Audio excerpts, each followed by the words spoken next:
தாய் தன் பாலகனையே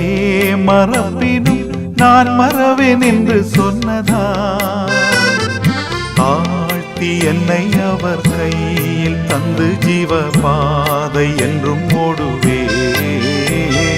தாழ்த்தி என்னை அவர் கையில் தந்து ஜீவ பாதை என்றும் ஓடுவே